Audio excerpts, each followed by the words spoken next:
Have you ever wondered, my dears, what you would do if the person you trusted most in this world handed you an invitation to a party you weren't supposed to know about? What if that invitation was for his wedding, and you were still his wife? I know, it sounds impossible, like something from one of those television dramas my grandchildren watch. But I promise you, this is real. Every word of it happened to me. Looking back now, after all these years, I realize that betrayal doesn't always announce itself with dramatic fanfare. It creeps in quietly, on gentle feet, wearing a familiar face. It sits across from you at breakfast, kisses your cheek before work, signs your children's permission slips. You know how they say the greatest trick the devil ever played was convincing the world he didn't exist? Well, I think the greatest trick of a lie is convincing you it's the truth. Little did I know, my dears, that the man I'd spent 23 years building a life with was building something else. Entirely, something hidden, something that would shatter everything I thought I knew about love, trust, and the meaning of family. Hello, my dears. My name is Margaret Ellen Foster. I'm 78 years old now, and I'm sitting in my living room in Mount Pleasant, South Carolina, where the afternoon light is just beginning to turn golden through the lace curtains. This story happened in 1987. Before I continue, please like this video, subscribe to the channel, and comment where you're watching from. I read every single comment, and your support means everything to an old woman like me. Now, let me tell you what happened. Picture this, my dears. Hickory Falls, North Carolina. Population 4,200.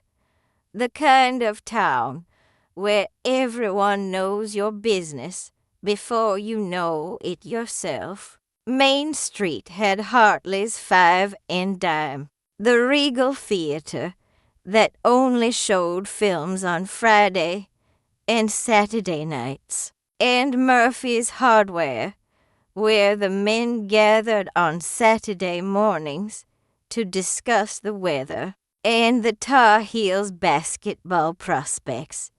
I met my husband, Robert James Foster, in 1963 at the county fair. He had just returned from his service in the Army, had that strong jawline, and those blue eyes, Lord, those eyes. He was a banker's son, and his father was the most respected man in town. Robert wore crisp white shirts and ties every single day.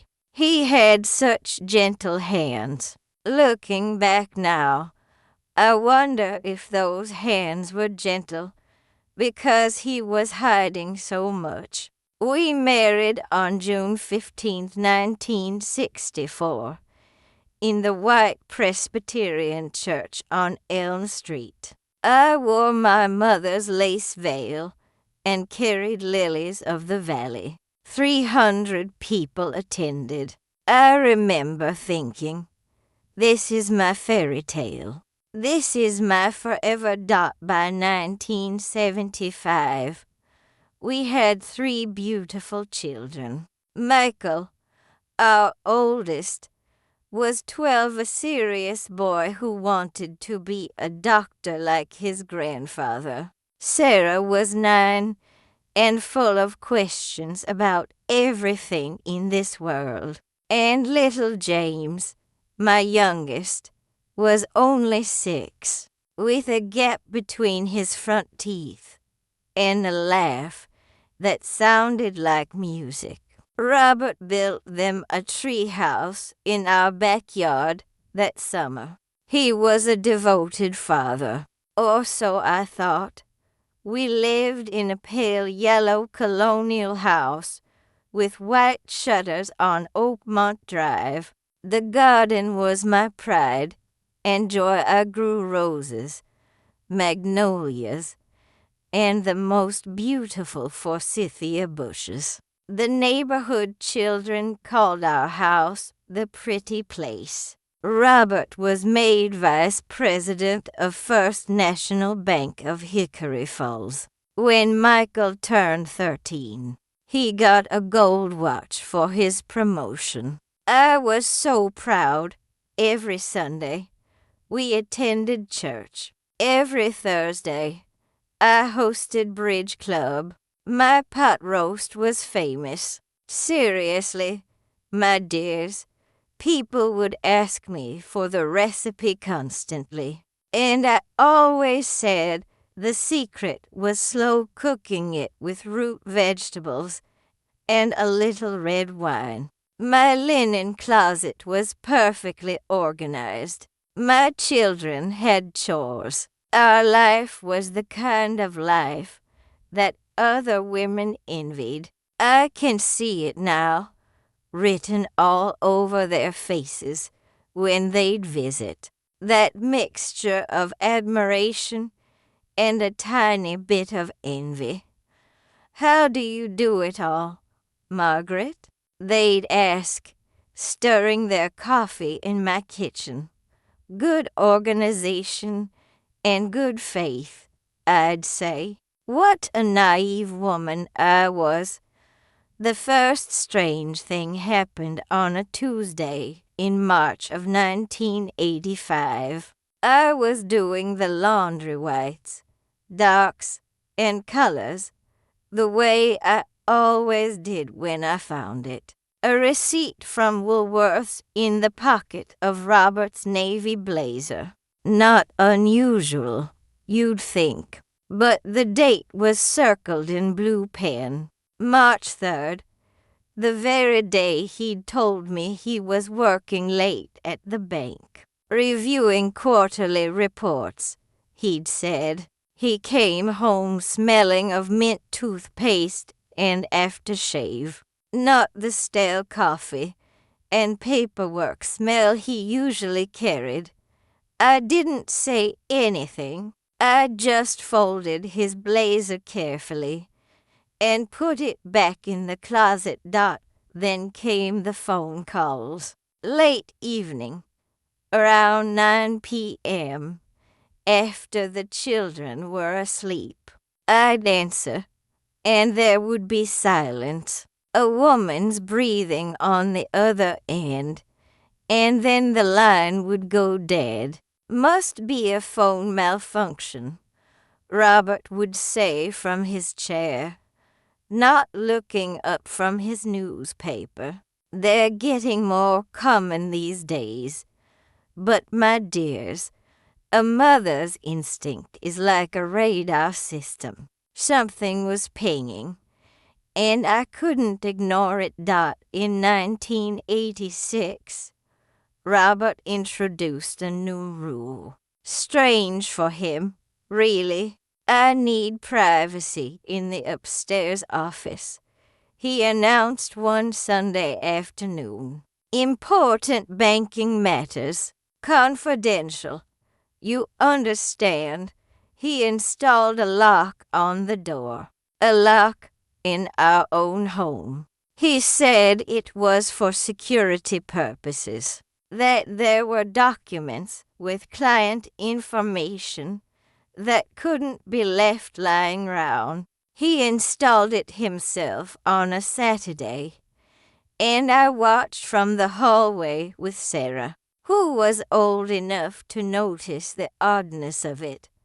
"Why is Daddy locking his door?" she asked. so innocently. Your father needs a quiet space, I told her. Adults need quiet spaces sometimes, sweetheart. The truth was, I didn't know why, but I was afraid to ask. His shirts began to change. Not the white dress shirts I'd been buying him from Penny for years, but silk ones. Italian silk. Expensive. I found the tags once in the trash can beneath his office desk when I was emptying it. $45 for a shirt in 1986. That was a significant amount of money, my dears. That was more than a week's worth of groceries. I needed some nicer things for client meetings, he explained when I asked. His jaw tightened. He didn't like being questioned. Then the absences grew longer. He'd stay at the bank until 8, 9, sometimes 10 p.m. year-end audits. He'd say, "The audits are running long this year." I'd have dinner warming in the oven, growing dry and unappetizing. The children would eat without him. Michael would ask why Daddy wasn't there, and I'd make excuses. I was protecting something. I just didn't know what yet. Little James began having nightmares. I'd find him in my bed at 3 a.m., and when I'd ask him what he dreamed about, he'd say, "Everything being different. Children sense things, you know. They feel the vibrations of a house that's becoming hollow."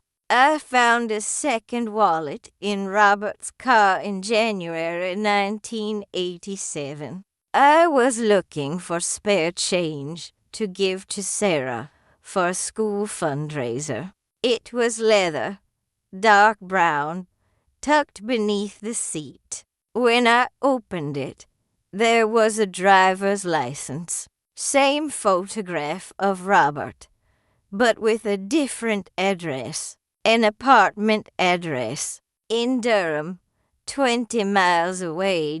My hands shook so badly I nearly dropped it. But I didn't confront him.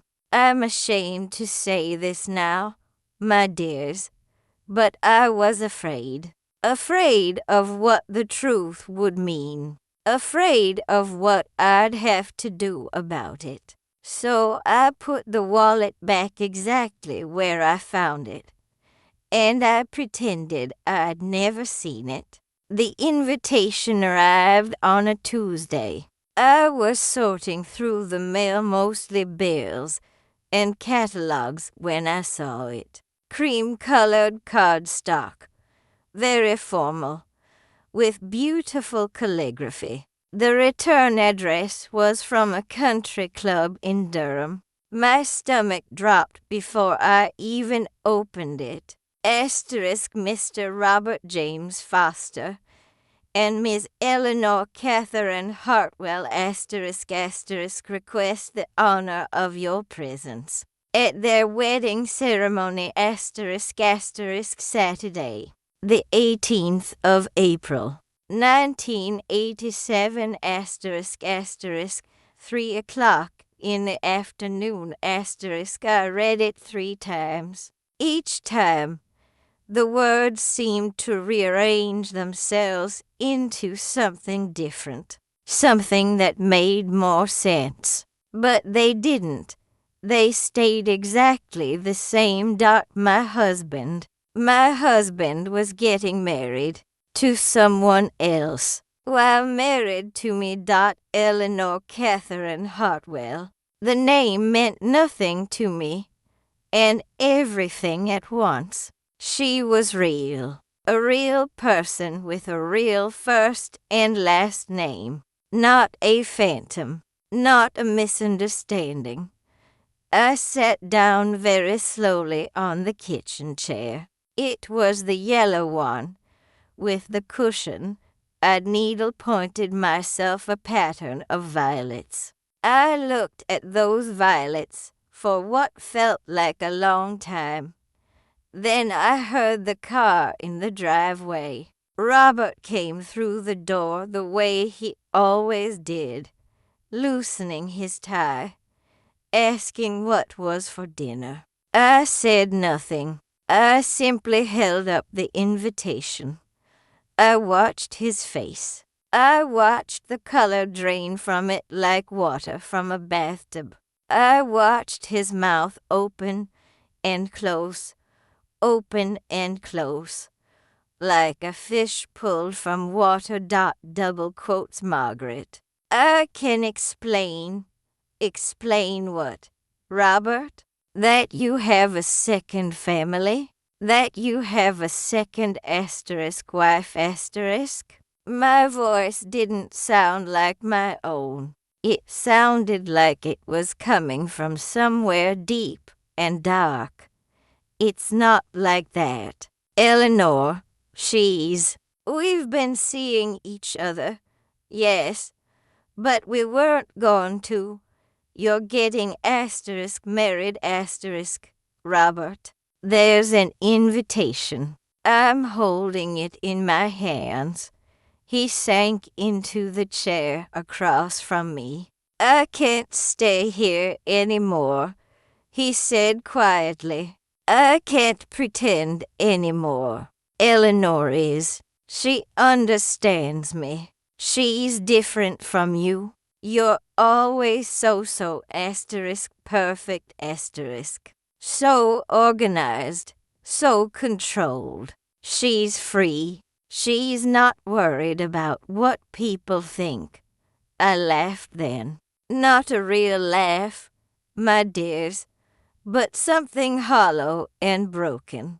Not worried about what people think. Our entire marriage has been a lie, and you're worried about what I'm thinking. It unraveled after that, like a cheap sweater catching on a nail. Everything poured out. Eleanor worked at the bank in the loan department. They'd been together for 2 years. 2 years. While I was hosting bridge club. While I was baking casseroles. While I was raising our children with the belief that their father was a good man. The wallet with the second address was hers.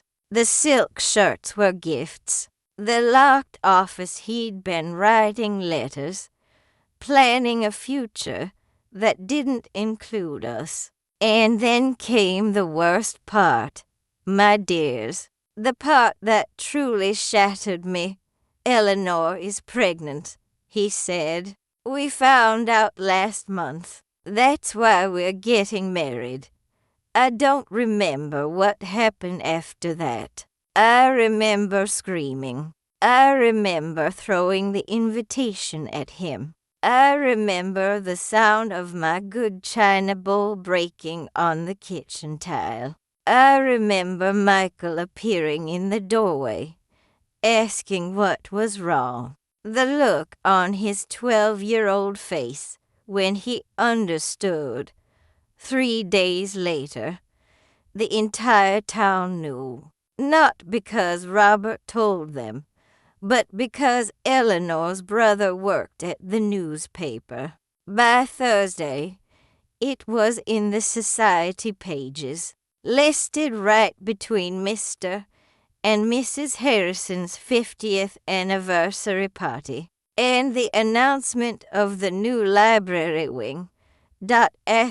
Eleanor Catherine Hartwell, daughter of Dr.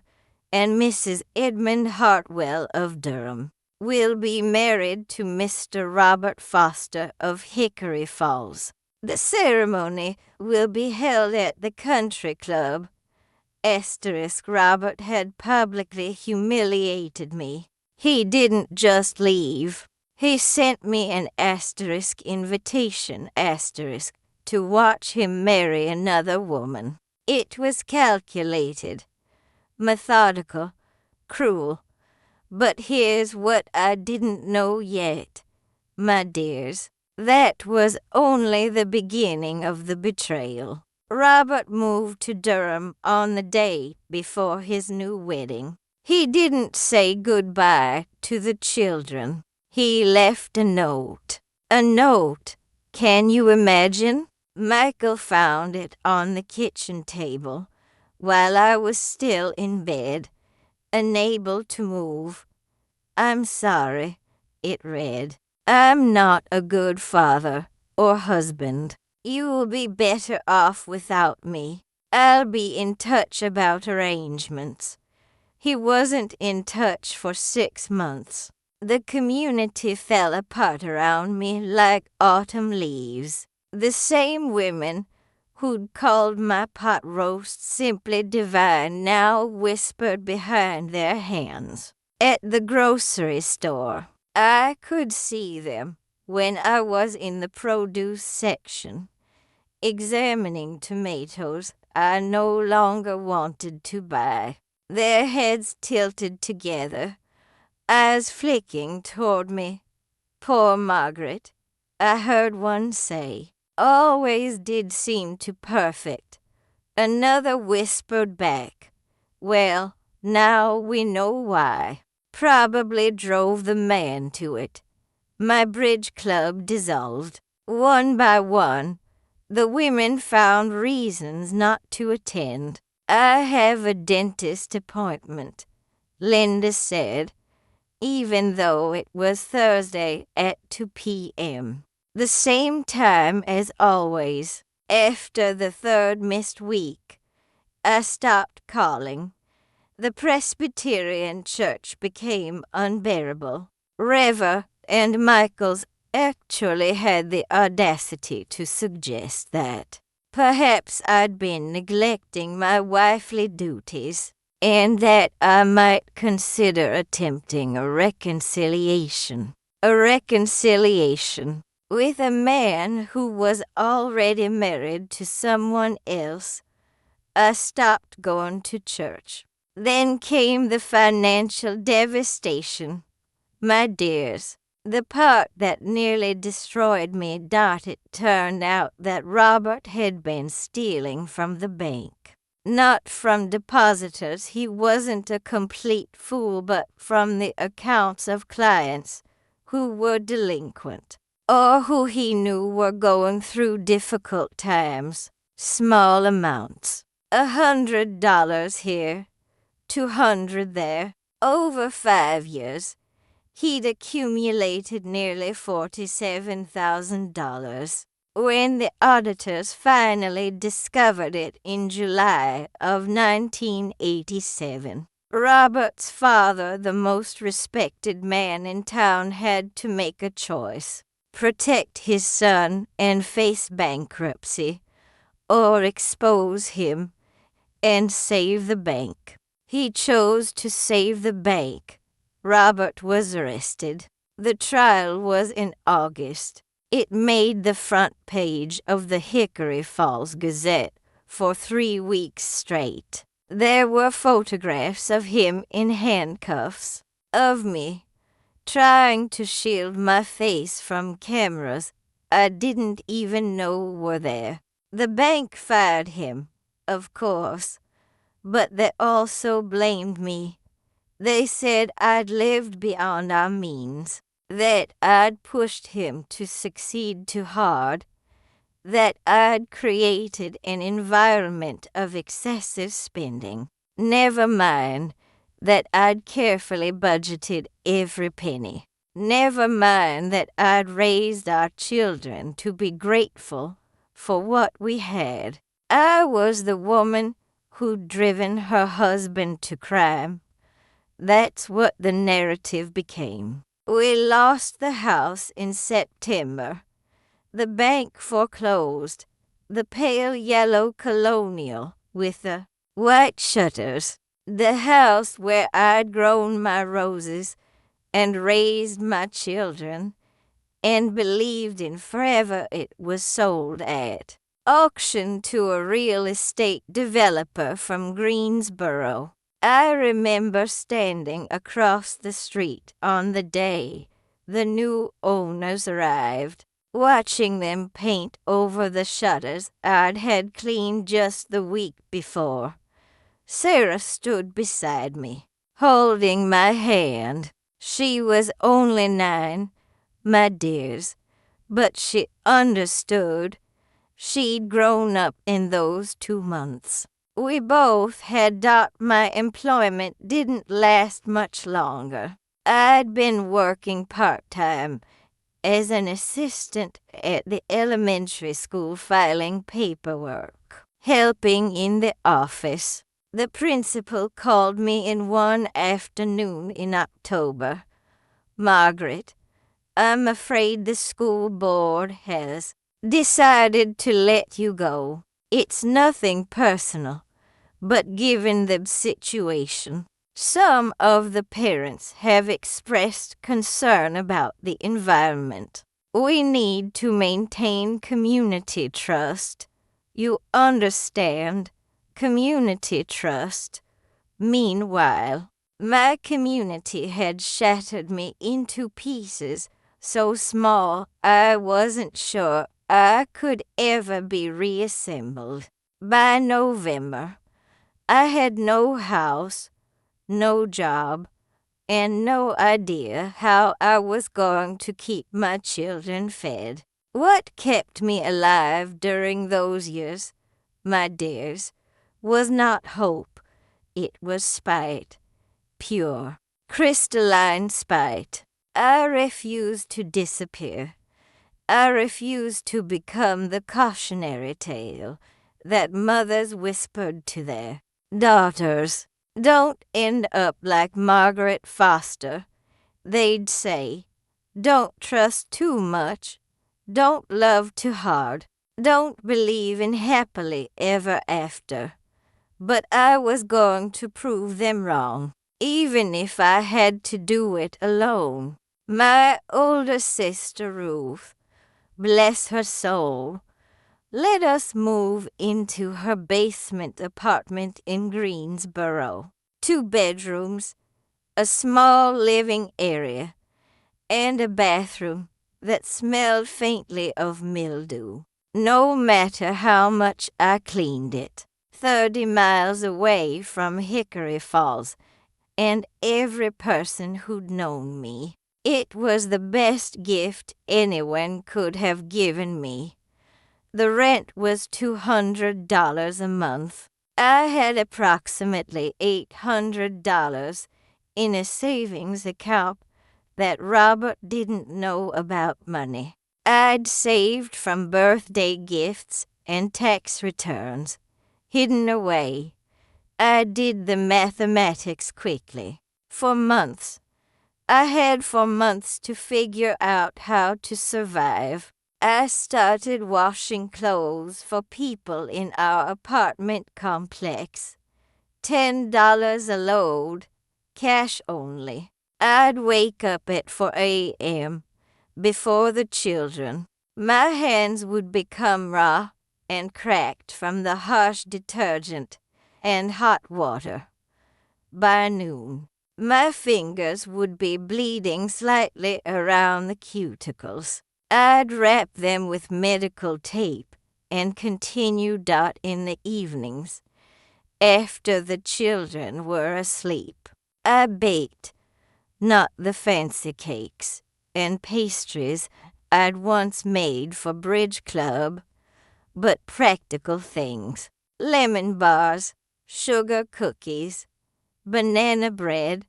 I'd wrap them in plastic wrap and sell them to the people who came for laundry service. $5 for a dozen cookies, $8 for a loaf of bread.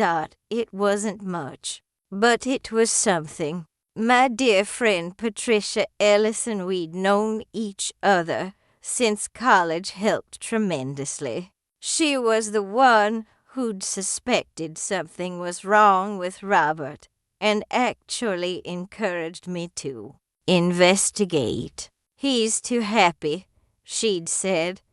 back when I still had the luxury of being blindsided.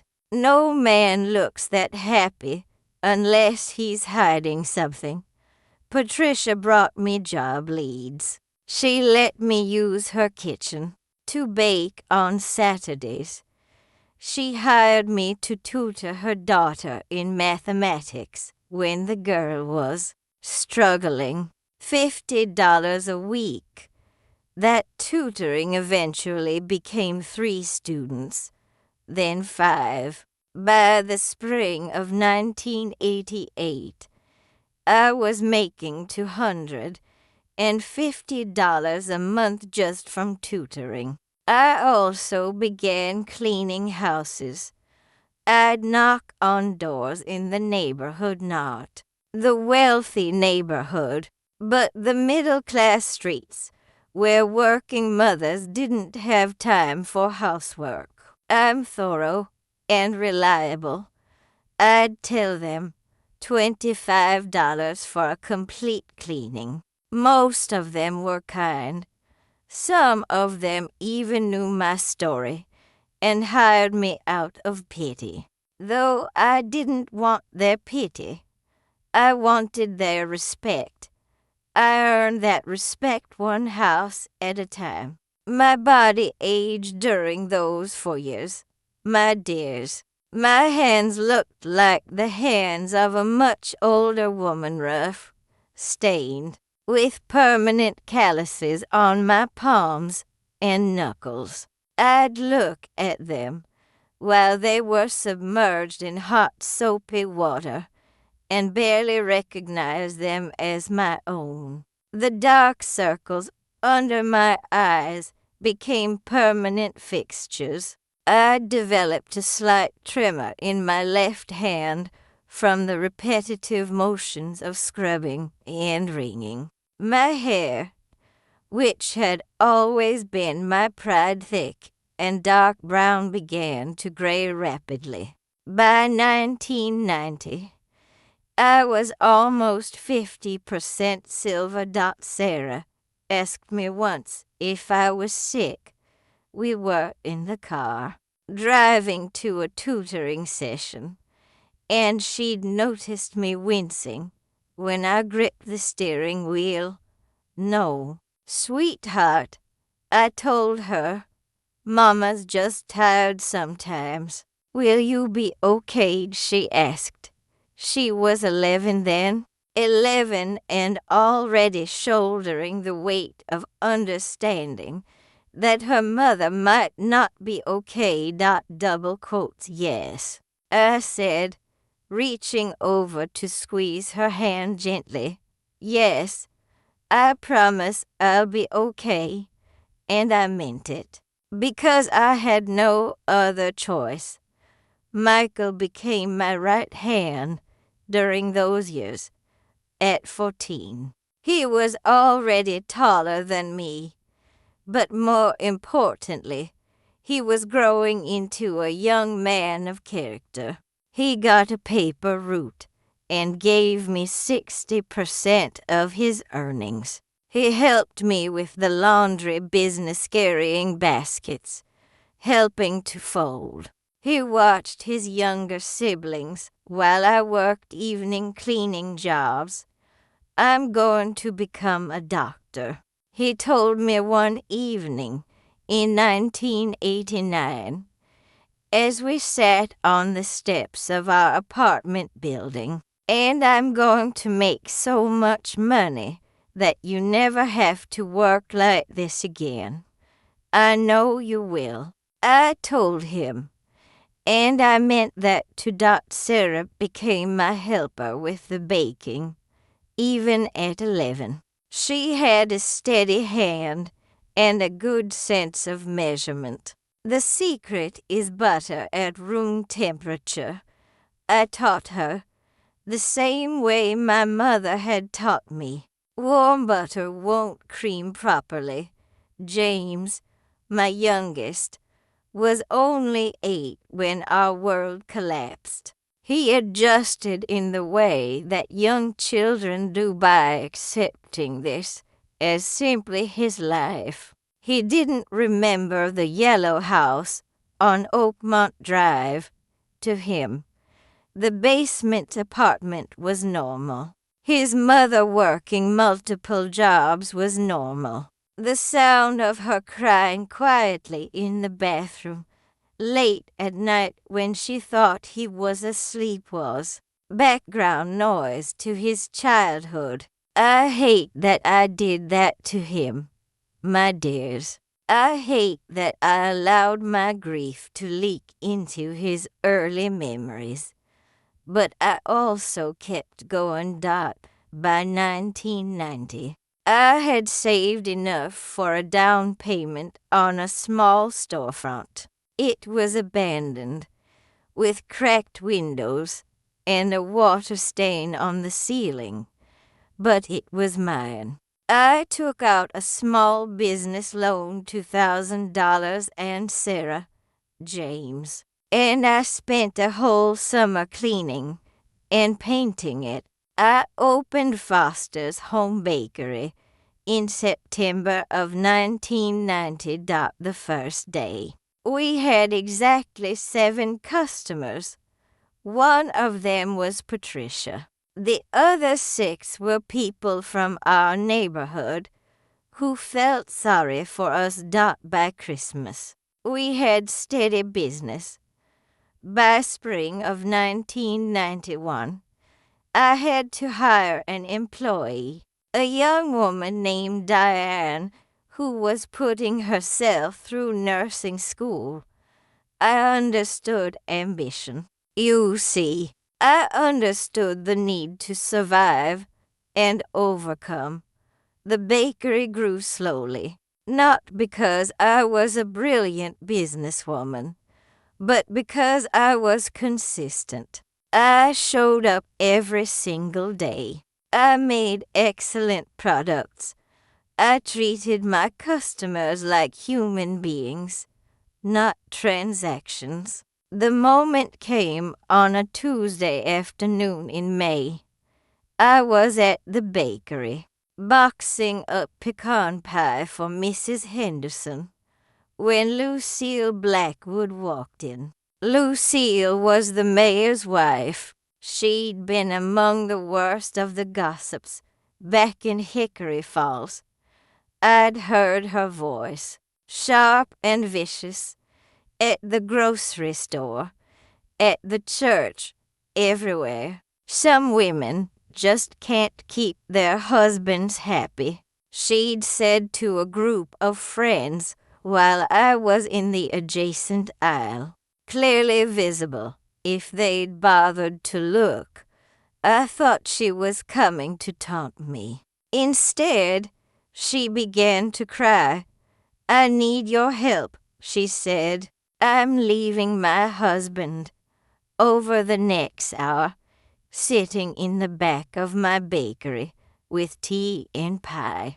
Lucille told me about her 42 years of marriage, about the affairs, about the gambling, about the way he'd convinced everyone that she was the problem, about how she'd lost friends because they'd chosen to believe his narrative. And then I saw you, she said, looking directly at me. I saw you here, working, building something, and I realized that you survived exactly what I'm about to survive. You were blamed for something that wasn't your fault, and you built a life anyway. I didn't know what to say. I'm sorry for what I said about you. Lucille continued. I was afraid of you, I think. I was afraid that if I acknowledged your strength, I'd have to acknowledge my own weakness. But I see it now. You're not weak. You're the strongest woman I've ever met. She became one of my best friends. More importantly, she became my public defender. Because when Lucille, the mayor's wife, A woman with social standing began patronizing my bakery. Everything changed. Other women started coming. Women who'd turned their backs. Women who'd whispered. They came in quietly at first, as if testing the waters. How wonderful that you're doing this, they'd say. Their eyes wouldn't quite meet mine, but they kept coming back. They told their friends. By autumn of 1992, Foster's Home Bakery was becoming a fixture in the community. And then came the recognition. A local magazine did a feature on female entrepreneurs in the Piedmont region. I was one of 5 women profiled. The article called me a testament to human resilience. There was a photograph of me, hands in a tray of bread dough, looking up at the camera with what the caption called quiet dignity. My family saw that article. All 3 of my children saw it. And I think, for the first time since the collapse, they began to understand that their mother wasn't a victim. She was a survivor. Michael got accepted to Duke University in 1993. He's now Dr. Michael Foster, a cardiologist in Chapel Hill. He has 2 children of his own, my grandchildren, who will never know the fear I felt during those lean years. Sarah earned a full scholarship to UNC Chapel Hill and became a civil rights attorney. She's brilliant, my dears, absolutely brilliant. She fights for people who've been wronged, and I think it's because she learned early that the world isn't always fair, but it can be changed if you fight hard enough. James became a high school history teacher. He teaches his students about American narratives, about the official stories and the hidden ones, the ways that history is often told by the winners rather than the survivors. I think he learned that lesson at 9 years old, watching his mother disappear into her work, but never disappear entirely. The bakery expanded in 1995. I opened a second location in Chapel Hill.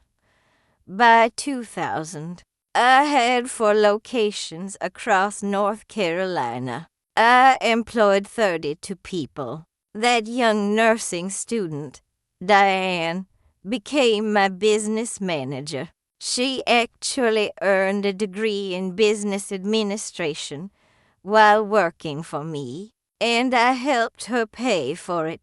Robert, meanwhile, disappeared into his own quiet tragedy. Eleanor divorced him in 1993. The marriage lasted only 6 years. He moved to Charlotte, remarried once more, and then seemed to simply fade from public knowledge. I heard through mutual acquaintances that he lived a small, quiet life.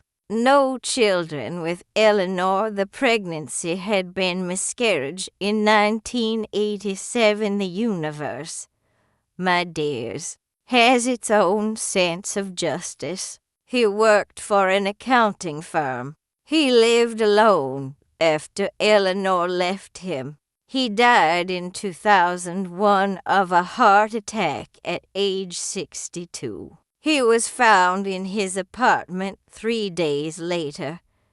No one from our family attended the funeral.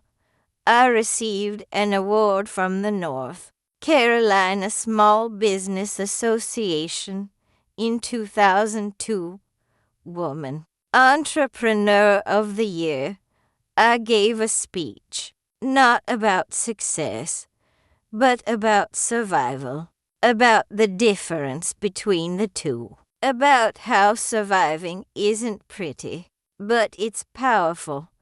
I retired in 2005, the bakery empire, and yes, my dears, by then it was an empire. 8 locations across 3 states, was sold to a restaurant group for a sum that even now I struggle to fully comprehend. All 3 of my children received an inheritance. Michael used his to fund a scholarship program for students of color in medical programs.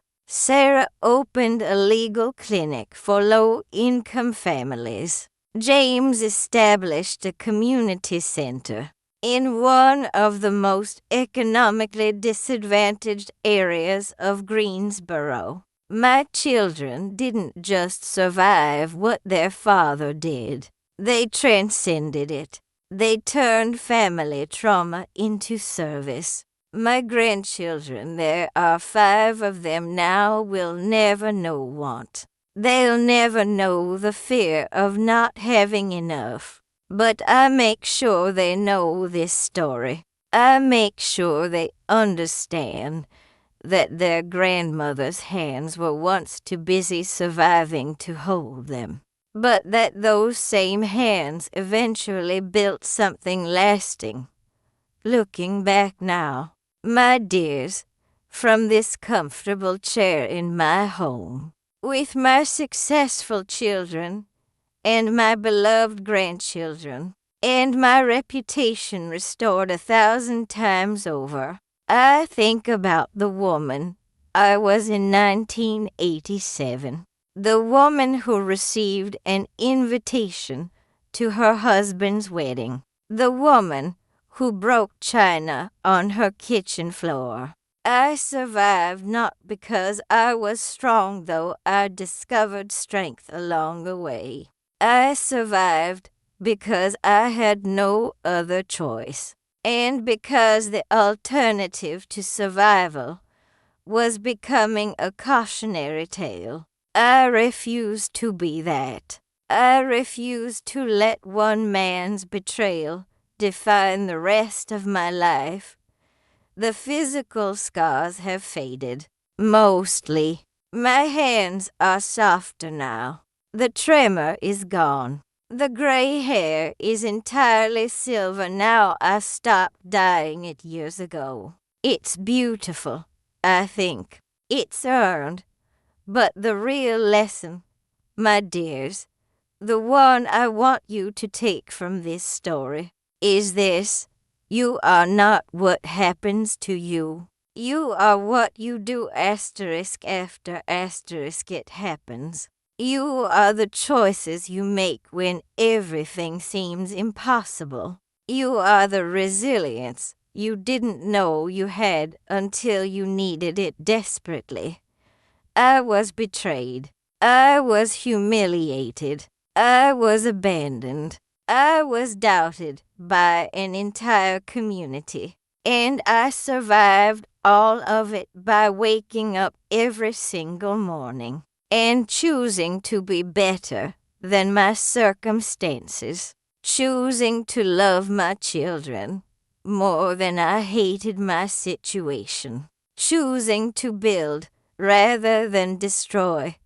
That's the real story here, not the affair, not the secret wedding, not the financial ruin. The real story is about a woman who could have become better and didn't, who could have failed and didn't, who could have given up and instead gave everything. Thank you for listening to me today. Don't forget to like the video and subscribe to the channel so you don't miss our next stories. Share with someone who might be needing a little hope. Where are you watching from? Leave it in the comments. And remember, My dears, your story isn't over yet. You still have the power to make it a triumph.